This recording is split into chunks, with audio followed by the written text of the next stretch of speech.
that's not.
Shit.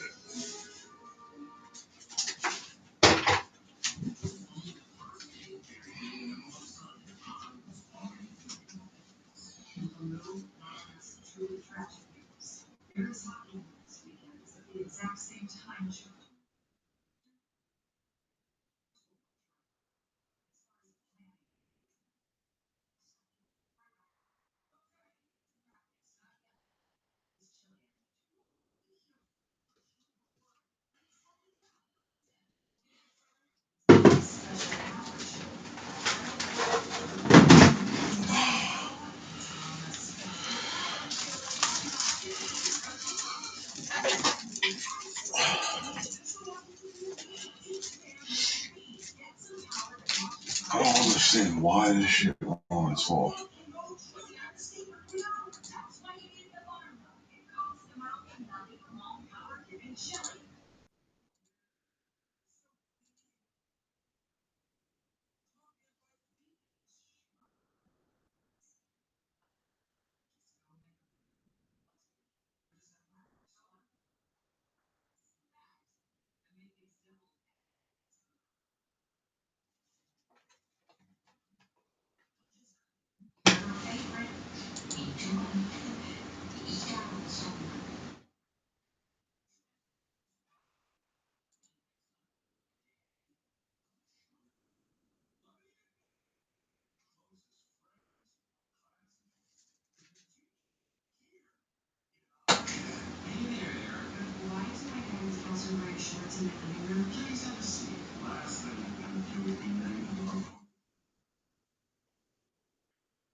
fucking co-pilot is in this.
Very good.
You just need company.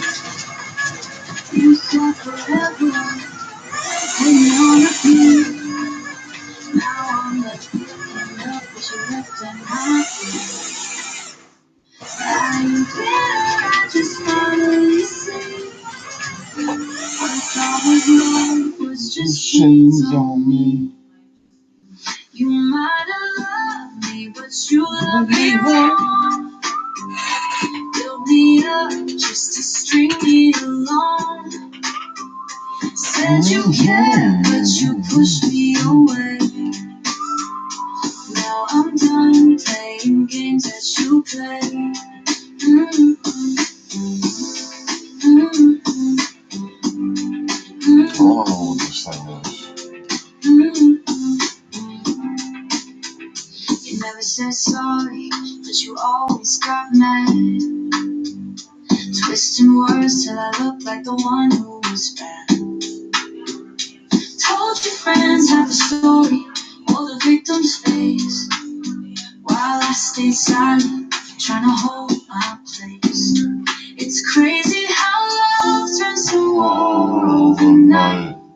How someone you slept next to turns cold on sight. You might have loved me, but you loved me wrong.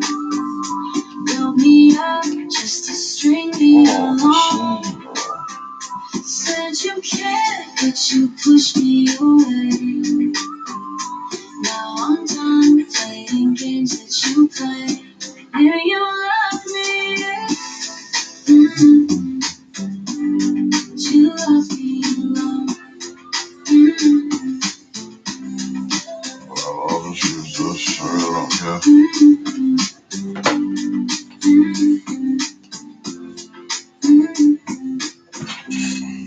Maybe you love me, but you love me wrong.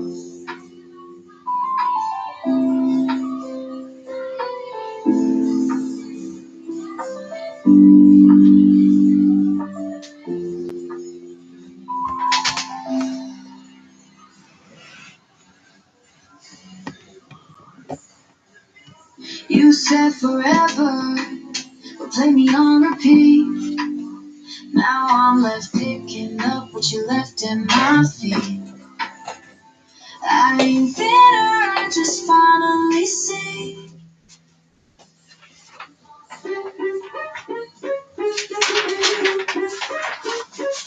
Maddie the patty with the fatty and she got a rack. One glance, heart stop, ain't no coming back. Lip gloss popping, curves never lack. She could be eaten alive, that's a full course snack. She don't play with boys, she collect obsessions. She's live on candy.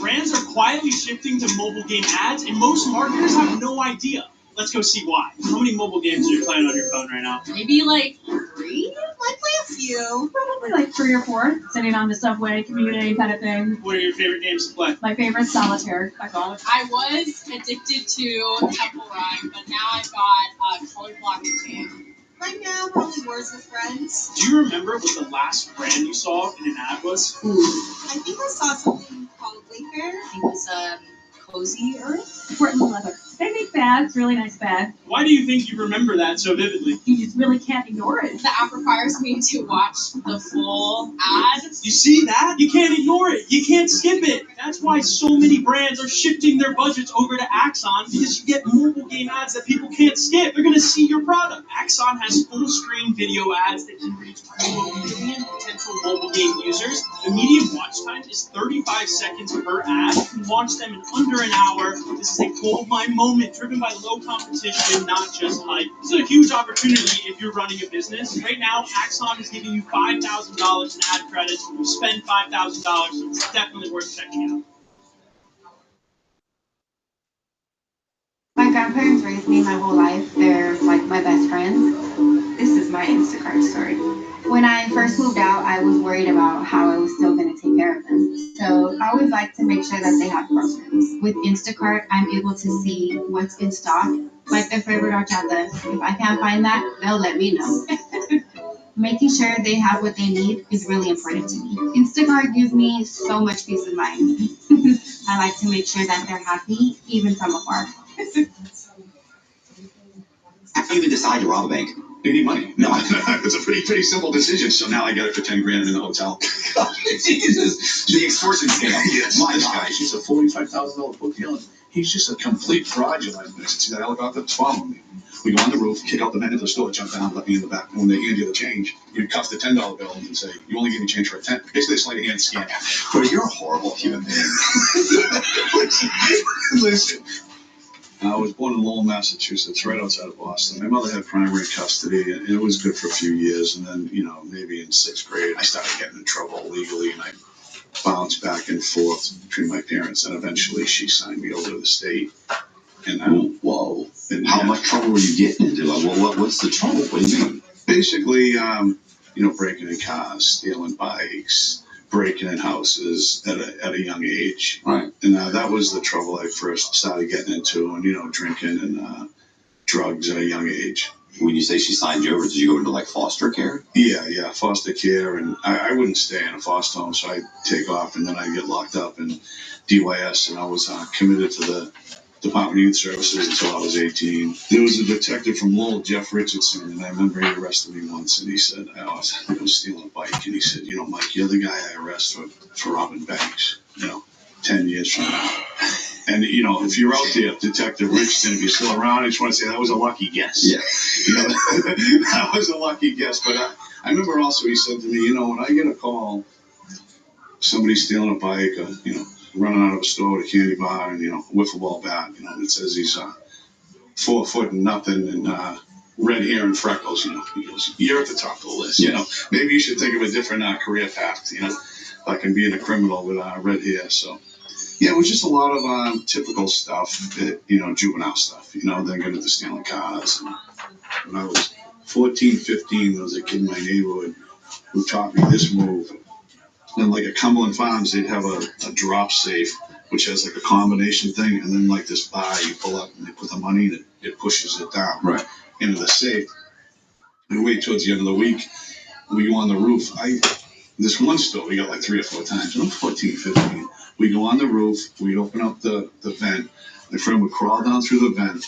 I used to have to give him some old dirty sweater because it's all linked in those vents. Yeah. He'd come out, kick out the vent into the store, jump down, let me in the back door. And we're so little, we used to take coat hangers.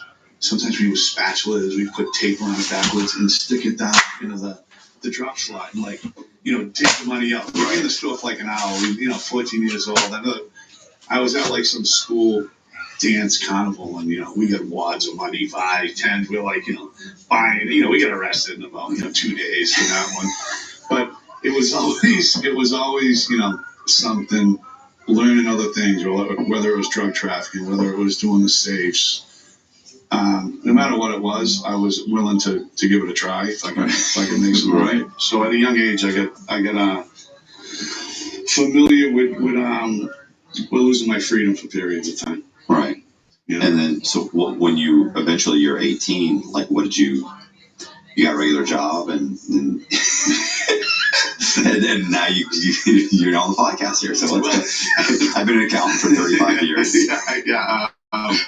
So at age, I remember, getting chased around by detectives when I was young, and I had actually escaped from a DYS facility when I was 17, and I stole a car, and I was driving down this one-way street, and I was drunk, and there was a police car in the middle of the street facing me, and I actually went to slam on the brakes, and I took my foot off the gas, and just when I put my foot down, I hit the gas pedal again. So it just it was coasting, then it took off, and I hit the police car head on. And that was my first adult arrest at age 17. And that kind of wiped out my juvenile papers because now I'm in adult court. And I get out on bail, and 2 weeks later, I broke in a car, and 2 guys caught me in a car. And when I get out, I went like I was going to run, and I spun around, and I hit one of them. I had a heavy pair of pliers in my hand, and I hurt him pretty bad. And I got arrested for that, and then they locked me up in the adult system.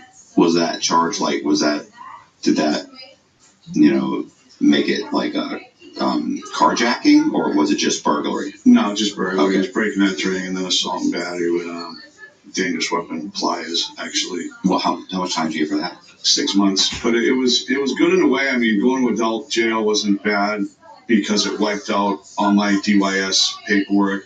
But at the time, I didn't realize. Now I have an adult record. I'm only 7. I was the youngest inmate in the jail at the time. And when I first went in there, it's like you look back and you see yourself when you're 17. I probably look like I was 12 now, Right. and Yeah. I remember one day I was in state prison. They were taking me to court, and I was in the holding cell, and I'm just standing there by the bars, and I see the juvenile kids come in, and I see the transpo guy put his hand under the kid's armpits and sit him up on a table like this to put the shackles on. And I remember them doing that to me. I remember looking at this kid, and he looked like he was 10. Right. And I'm like, wow, that was me. That was me as a little kid. And at the time, like, I'm 14, 15, I box a little, I'm fighting in the silver mittens, I'm running around. At the time, you think you're like A tough that guy or a man. You Right. think and in all reality, you're just a child. Right. And when I saw him put the chains on a little kid, I'm like, wow, here we are.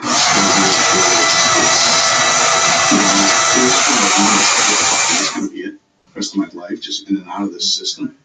You know how it is. I was just saying, for a long time it was. Yeah. Like that didn't snap you into anything though. That didn't snap you out of it and say, hey, I'm gonna go get a regular job.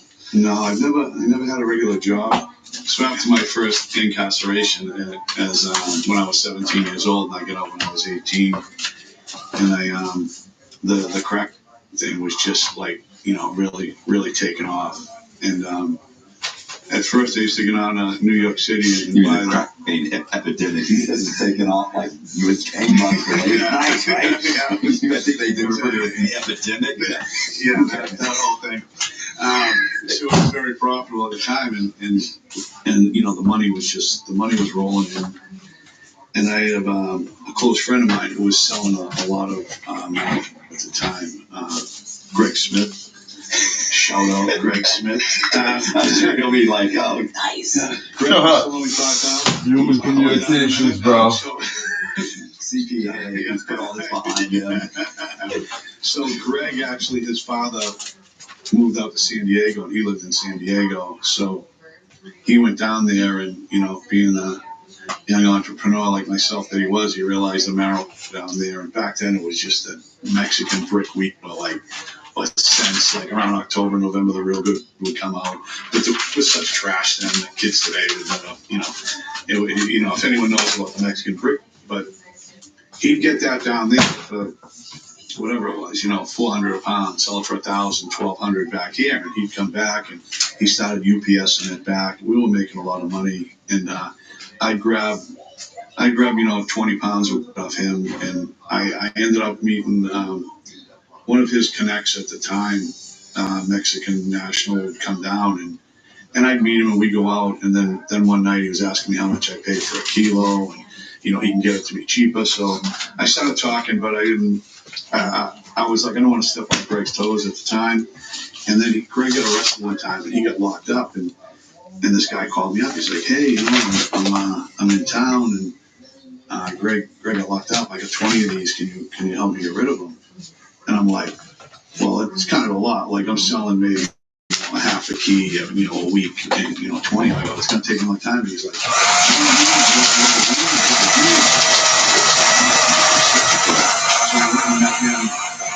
he was sitting on the wall in like a bad neighborhood mall with a trash bag next to him, like no clue where he was, and just stopped. And I pulled up and I throw him in my car, and I started dealing with him.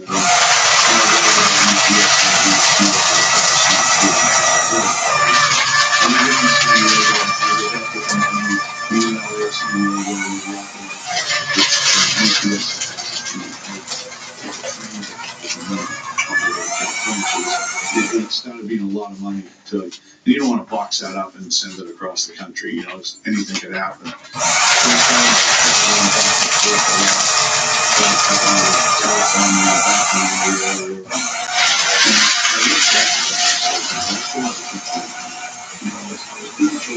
All this, just making a ton of money. But when you start UPS and stuff, and I remember one time I went in a bar, and my father was bartending, and he goes, "You come in this bar, and everyone knows you don't work. You drive in a brand new Lincoln Continental, you come in, you throw $200 in the bar and set up the whole bar. He's like, there's 6 cops in here drinking."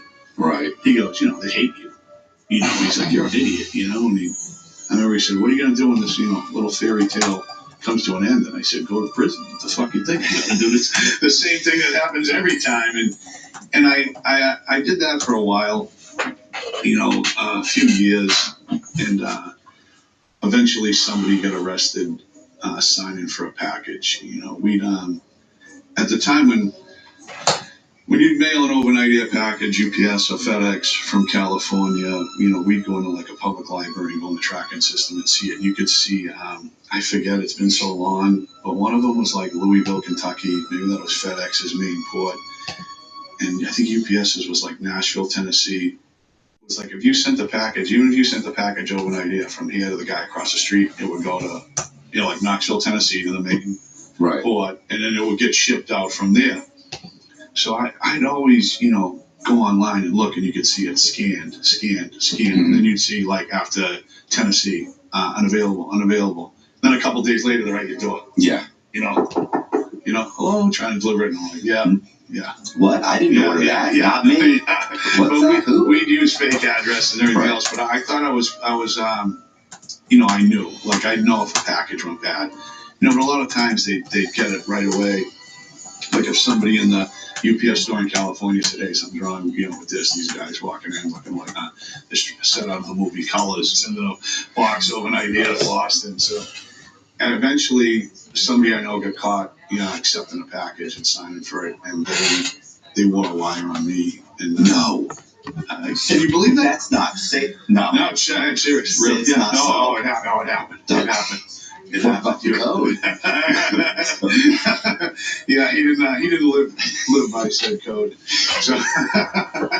So he wore a wire on me, and I ended up. I remember. Superiors. Work.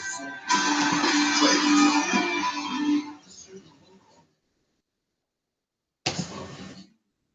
Nearly home. Who done it? We're looking for a house closer to everything, but we don't know where to start. Find it with Realtor.com. With Real Commute, it's easy to find a home closer to what's ever close to your heart. Do y'all recycle this? Realtor.com.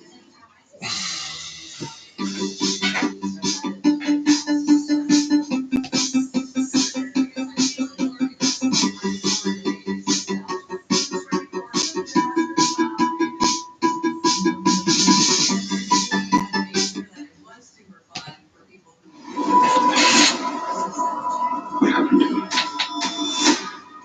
Terrible things.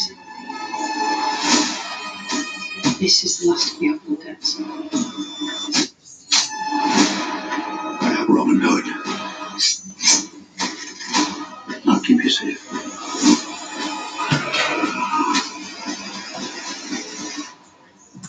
I'll keep you safe.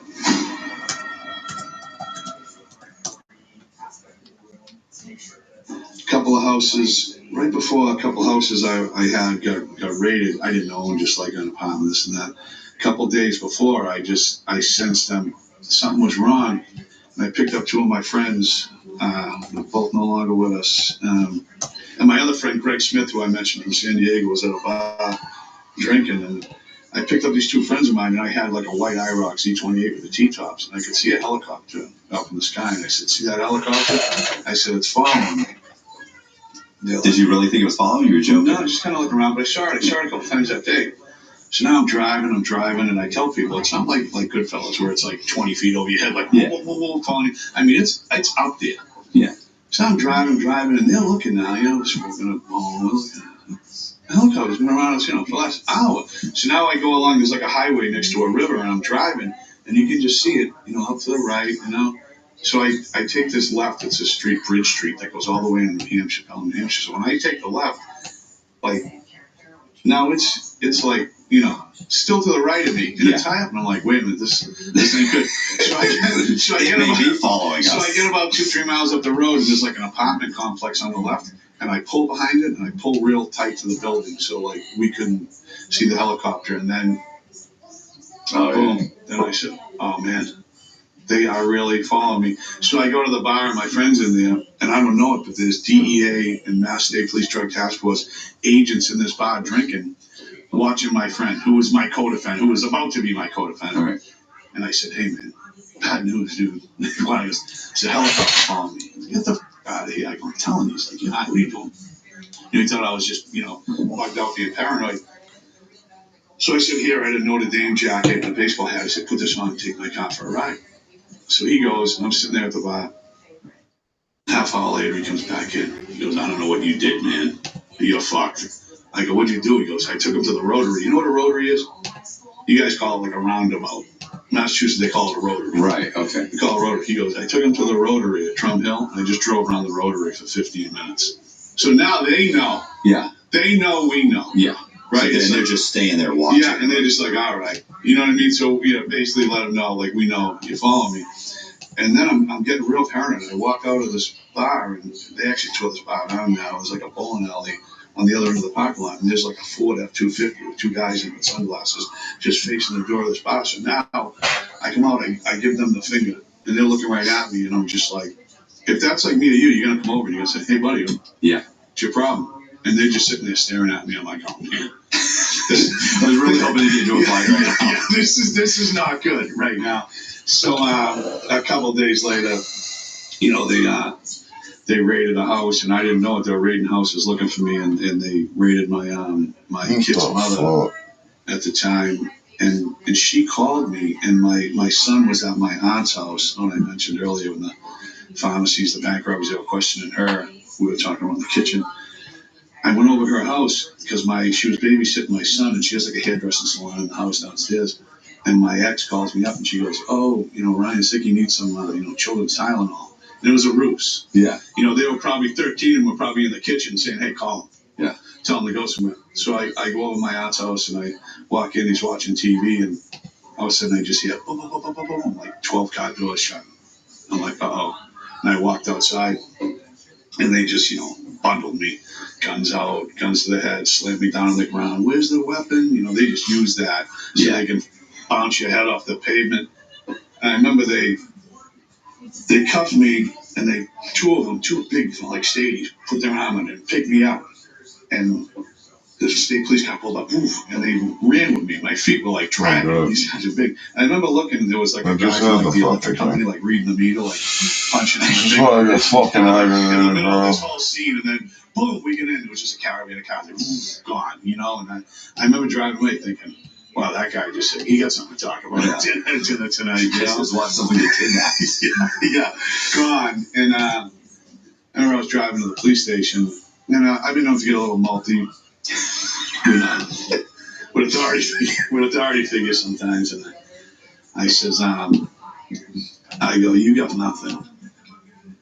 And he said, oh, really? I said, yeah, you got nothing. And I knew they raided my father's. I knew what houses they were hitting.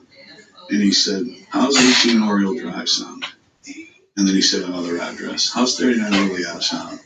And these were addresses I used to send a lot of packages. Right. So I'm like, now... Not so common. Yeah, crickets. Now he's like, yeah, you don't got a lot to say now, do you? I want to talk to Tenacious Daily. Yeah. So I says, what was I saying? I said, how'd you know I was at my aunt's house? And he said, good old fashioned police work. And I said, she ratted me out. Good old. Oh, he's a gumshoe.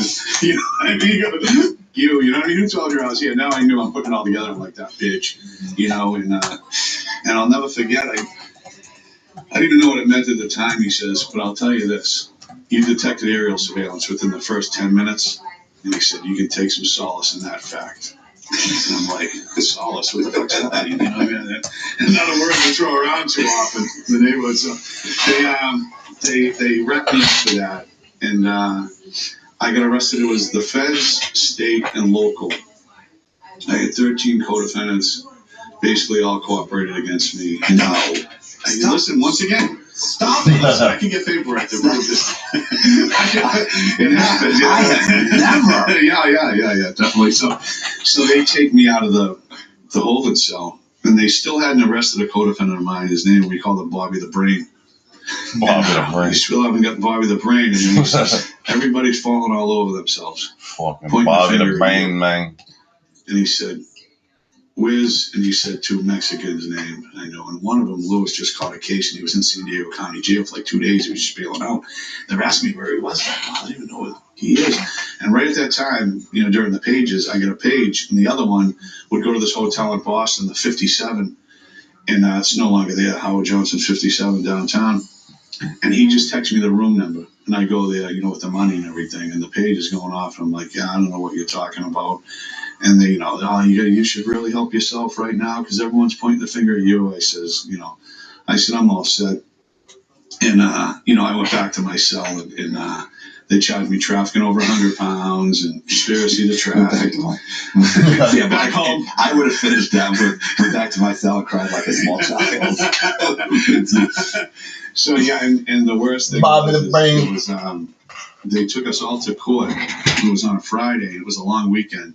We get to court, and the lawyer comes down. He goes, "Hey, listen to you guys." I go, "What do you mean?" He goes, "Well, courthouse closes at 4:00. It's 3:30. They just took you all here. They said they forgot your paperwork at the police station." All right. He's like, "Judge is going home." I'm like, "Get the fuck." He's like, "Oh, don't worry. It's only a case. They'll set a little bail. You can bail out from the police station." So there's 13 of us. They're still looking for one. So there's like 12 of us, and they come in, and they says, listen up. And they're seeing the bails, and they're like, $50, $50, and they get to me at the end, and Craig, and 50,000 cash, and I'm just like, just deflated, like I'm hit with this one, and that was trafficking over 100 pounds, conspiracy to traffic, and all that jazz. So I did a bit on that one, and then how much time? 3 years. Was the same lawyer? Did you have the same daily? No. I had a shit lawyer. Stanley Norkunis, you're a bum.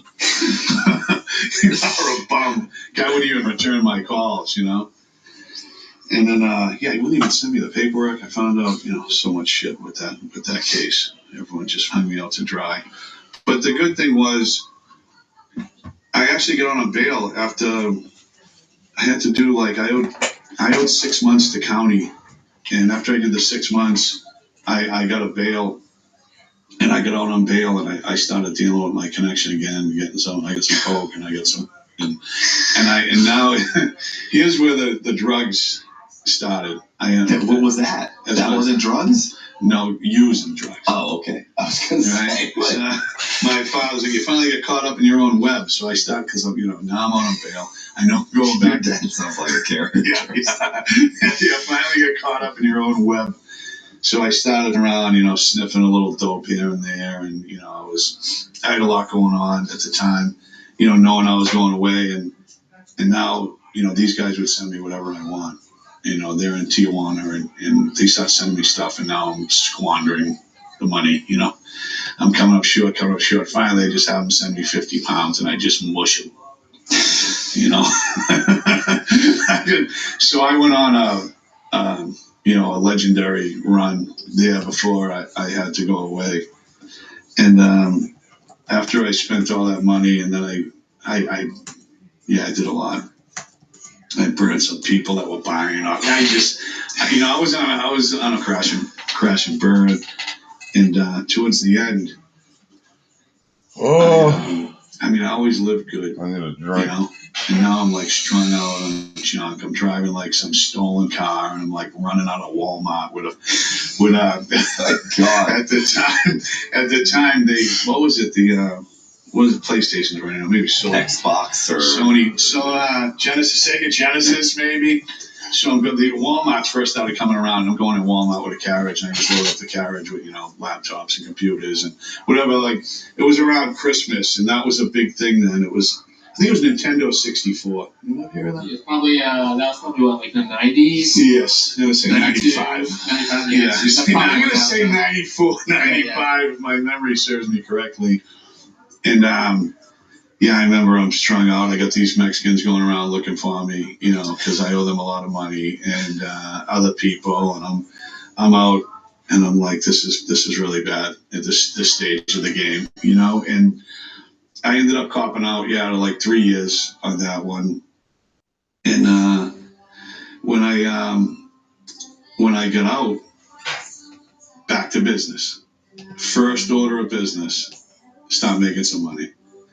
So I did something with a couple of friends of mine, my friend Spiro I mentioned earlier, and I started doing the weekend with him. He had a connection in California, so he's like, "I'll cut your in, There was 3 of us. We put our money in 3 ways. We got a package. I start making money again. And now I start, I thought the drugs before I went away, because I always sold drugs. I wasn't like a junkie, you know what I mean? So I'm like, that was just an aberration. I was going to prison. I didn't care. And I was doing this and that. That'll never happen again. And my friend Spiro, he's the one who owns all the real estate I mentioned earlier. He's always been my friend who'll call me up on shit.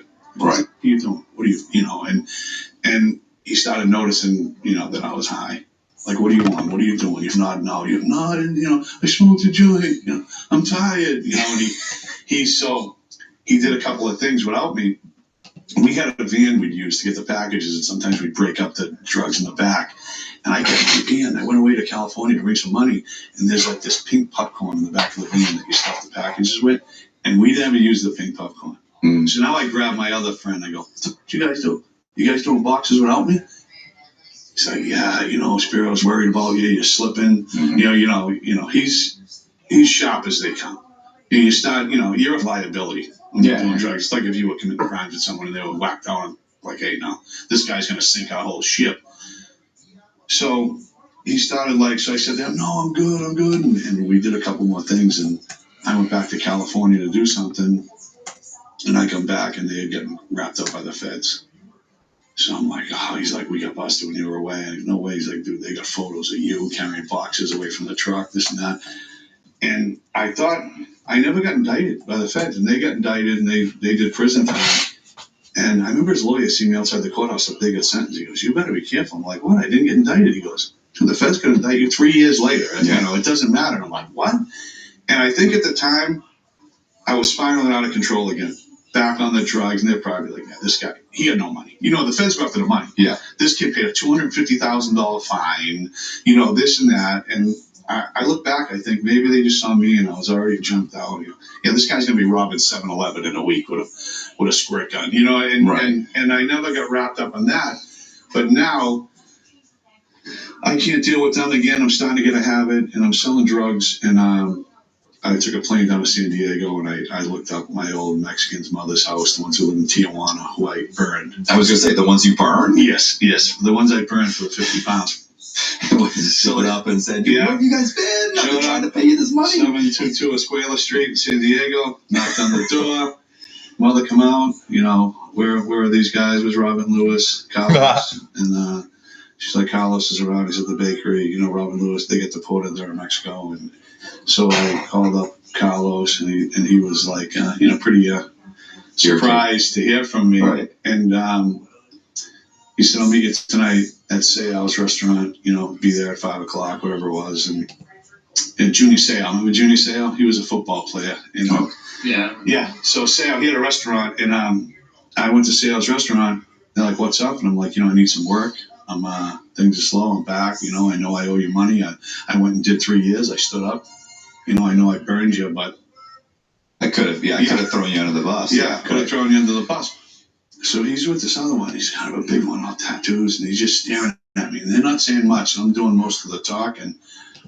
And he's like, all right, pay the bill. We left, take a ride, and we get on the highway. I think it's the 5 or whatever. And I'm like, if this motherfucker tries to drive into Tijuana, I'm kicking out his back windshield. I'm causing a scene. Because they take you to Tijuana, they'll kill you. Yeah. There's nobody even looking into it. Yeah, you destroy the side of the road. Right. There's no, what do they call those crime scene people with the DNA? Yeah, forensics. The Mexican forensic crew gonna track you down. Yeah, there's no forensic. So I'm driving now. I'm getting nervous because they're not saying much. I owe them. He pulls off the highway. He pulls into this park. Like the big parks where they have the old ones where they have the stone house in the middle with the pool. We can go in the shower, the old bathrooms, Right. And he goes, come on. He starts walking, and we walk in this building, and there's nobody around. And I'm really freaking out now. You know what I mean? How'd you think this was going to go? Yeah. Did you think this far in advance that how's this going to play out? Could this go bad? How would it go bad if it was? It was a real